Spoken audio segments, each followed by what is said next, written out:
لیکن درود بھیجنا اللہ کی سنت اور حضور کا میلاد منانا اللہ کی سنت.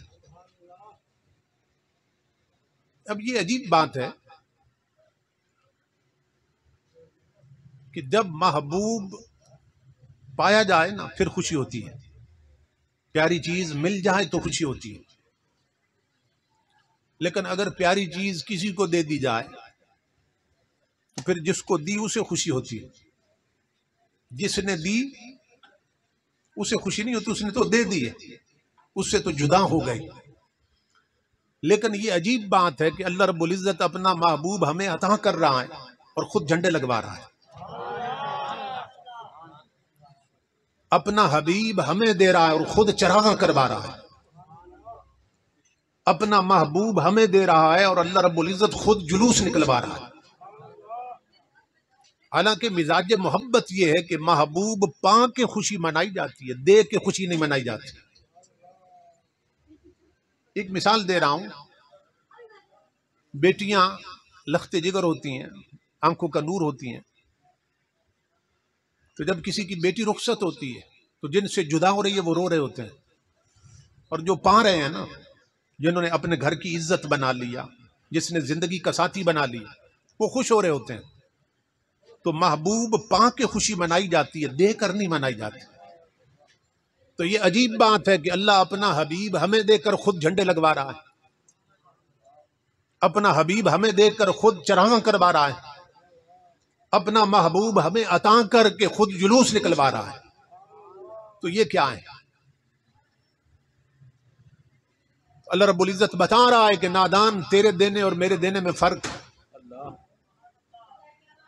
تیرے دینے اور میرے دینے میں فرق ہے کہ تو دے تو چیز سے جدا ہو جاتا ہے. میں نے تمہیں محبوب دیا ضرور ہے، مگر دے کر بھی حبیب سے کبھی جدا نہیں ہوا. صرف منظر بدلا ہے، صرف بات کا انداز بدلا ہے. جب تک حبیب تمہیں نہیں دیا تھا، جہاں خدا تھا وہیں مصطفیٰ رہتے تھے. لیکن جب سے حبیب تمہیں دے دیا ہے اب منظر بدل گیا. اب بات یوں کرو کہ جہاں مصطفیٰ ہے وہیں خدا ملتا ہے. جہاں مصطفیٰ ہے وہیں خدا ملتا ہے. اب حبیب تمہیں دے دیا. اللہ رب العزت نے خود سب سے پہلے جھنڈے لگوانا اپنی سنت بنا دیا. جلوس نکلوانا اپنی سنت بنا دیا. اللہ نے چراغاں کرانا اپنی سنت بنا دیا. اور آپ کے ہاں تو آپ جانتے ہیں کہ چراغاں کا ایک خاص انداز ہوتا ہے، پوری پنڈی سے الگ تھلگ. تو یہ سنیے کہ یہ کس کی سنت ہے، یہ جھنڈے لگانا کس کی سنت. اور جب اللہ اپنا حبیب ہمیں دے رہا تھا تو اس نے کتنے جھنڈے لگوائے تھے. حضور کی امی جان فرماتی ہیں خرج منی نور، کہ مجھ سے نور نکلا ہے. حضور کی امی جان فرماتی ہیں مجھ سے نور نکلا ہے. خرج منی نور رأیت فیہا قصور الشام، اور اتنا نور نکلا ہے کہ اس کی روشنی میں میں نے ملک شام کے محل دیکھ لیے. اتنا نور نکلا ہے. یہ جو کہتے ہیں نبی ہم جیسے اور ہم نبی جیسے ہیں، نے معلوم ہونا چاہیے کہ جب ان کی ماں نے انہیں جنا تھا تو خون نکلا تھا. اور حضور کی امی جان فرماتی ہیں جب میرا بیٹا پیدا ہوا تو مجھ سے نور نکلا تھا. تم خون والے وہ نور والے، کیا خون والے نور والے کے برابر ہو سکتے ہیں؟ اتنا نور نکلا. فرماتی ہیں ملک شام کے محلات دیکھ لیے. اور میں اس تلاش میں رہا کہ کہیں سے ثابت ہو کہ حضرت آمنہ زندگی بھر کبھی ملک شام گئی ہوں. کبھی ملک شام نہیں گئی. تو سوال یہ ہے کہ جب ملک شام گئی نہیں ہیں تو معلوم کیسے ہوا کہ یہ ملک شام کے اور محل ملک شام کے ہیں؟ جو شہر کبھی نہیں دیکھا، جو ملک کبھی نہیں دیکھا، جس جگہ کبھی گئی نہیں، تو بتایا کیسے، خبر کیسے ہوئی کہ یہ ملک شام کا ہے اور محل ملک شام کے ہیں؟ یہ سنیے غور سے.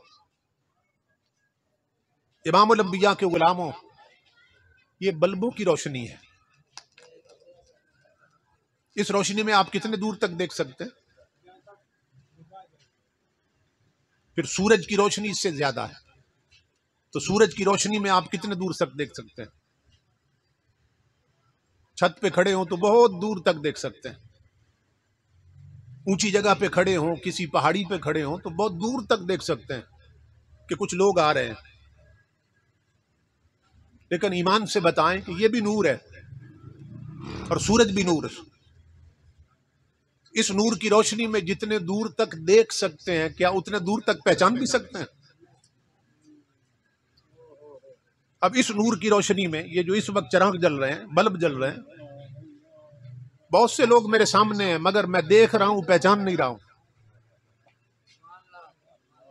سمجھ رہے ہیں؟ سورج کا نور اور یہ جو باقی نور ہے، بلبوں کا نور، بجلی، اس میں اور نور مصطفیٰ میں فرق کیا ہے؟ فرق یہ ہے کہ یہ صرف دکھاتا ہے، پہچانواتا نہیں ہے. یہ بلبوں کا نور، یہ سورج کا نور چیز دکھا دیتا ہے، سجاتا نہیں ہے، پہچانواتا نہیں ہے. اور محمد عربی کا نور وہ ہے کہ صرف چیز دکھاتا نہیں، پہچانواتا بھی ہے.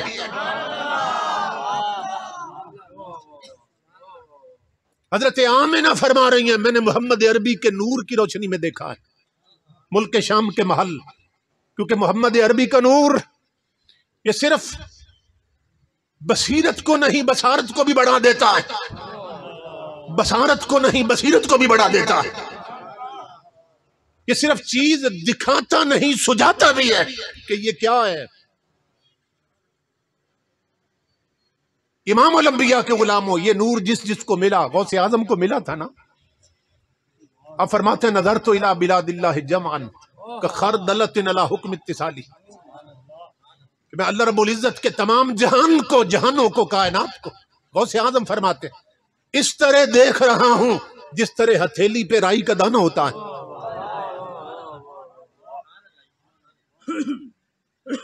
یہ غوث اعظم کا مقام ہے کہ اللہ کی پوری کائنات کو اس طرح دیکھ رہے ہیں کہ جس طرح ہتھیلی پہ رائی کا دانہ ہوتا ہے.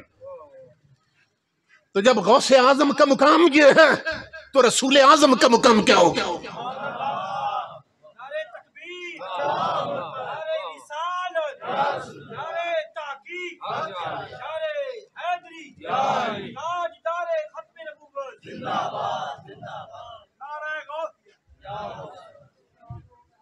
امام الانبیاء کی نگاہوں کی وسعت کا حال یہ ہے